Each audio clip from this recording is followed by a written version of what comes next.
सेना को चोट पहुंचा रहे हैं। यूक्रेन ने दावा किया कि उनकी सेना ने खार्किव में रूस की सेना के काफिले को फिर तबाह कर दिया। और वहां से जो तस्वीरें आई उनमें एक सड़क पर रूस की सेना की कई गाड़ियां पूरी तरह टूटी हुई नजर आई। एक बख्तरबंद गाड़ी में आग लग गई, जबकि एक दूसरी गाड़ी से धुआं उठता दिखाई दिया। रूस के सैनिकों को खदेड़ने के बाद यूक्रेन के कई सैनिक वहां मोर्चा संभाले नजर आए। यही नहीं, यूक्रेन की सेना ने खार्किव में रूस के एक हेलीकॉप्टर को भी मार गिराने का दावा किया। वहीं यूक्रेन की सेना अपनी जमीन को बचाने के लिए रूस की फौज पर ताबड़तोड़ हवाई हमले भी कर रही है, जिसका एक वीडियो उसकी ओर से जारी किया गया, जिसमें दिखा कि आसमान से किए गए हमले में रूस की फौज को भारी नुकसान पहुंचा। आगे बढ़ने की कोशिश कर रही रूस की सेना को रोकने के लिए यह हमला किया गया।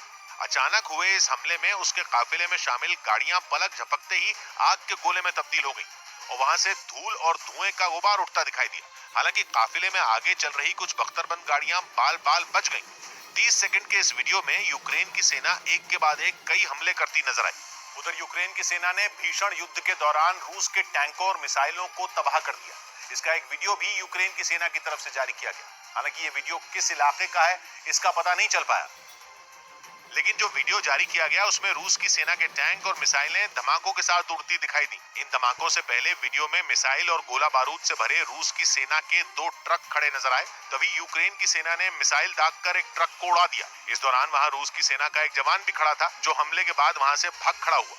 इसी तरह का एक दूसरा वीडियो भी जारी किया गया, जिसमें यूक्रेन की सेना ने मिसाइल की मदद से रूस के एक टैंक के परखचे उड़ा दिए। टैंक पर मिसाइल से हुए इस हमले के बाद वहां धुएं का गुबार छा गया। इस बीच पूर्व मिस यूक्रेन अनास्तासिया लेना ने भी अपने हाथों में बंदूक थाम ली। उन्होंने यूक्रेन छोड़कर जाने के बजाय अपने देश के लिए लड़ने का फैसला लिया और वो अपने हाथों में हथियार पकड़े दुश्मनों को चुनौती देती नजर आई।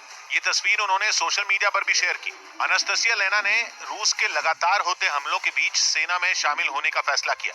इसके लिए उन्होंने अपनी अच्छी खासी नौकरी तक दांव पर लगा दी।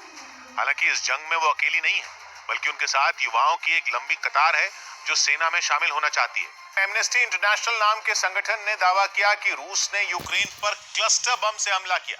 एमनेस्टी इंटरनेशनल एक अंतर्राष्ट्रीय संगठन है जो दुनिया भर में मानवाधिकार के लिए काम करता है और इस संगठन का कहना है कि रूस ने यूक्रेन के एक स्कूल पर क्लस्टर बम गिराए। एमनेस्टी इंटरनेशनल ने दावा किया कि क्लस्टर बम से हुए इस हमले में 3 लोगों की जान चली गई, जिनमें एक बच्चा भी शामिल था। खबर है कि रूस के हमले के बाद स्कूल में आम लोगों ने शरण ली थी, जिन्हें रूस के खतरनाक क्लस्टर बम का शिकार होना पड़ा। लेकिन रूस इन खबरों को गलत बता रहा है। उसके रक्षा मंत्री ने साफ साफ कहा कि उनके निशाने पर केवल यूक्रेन की सेना और सैन्य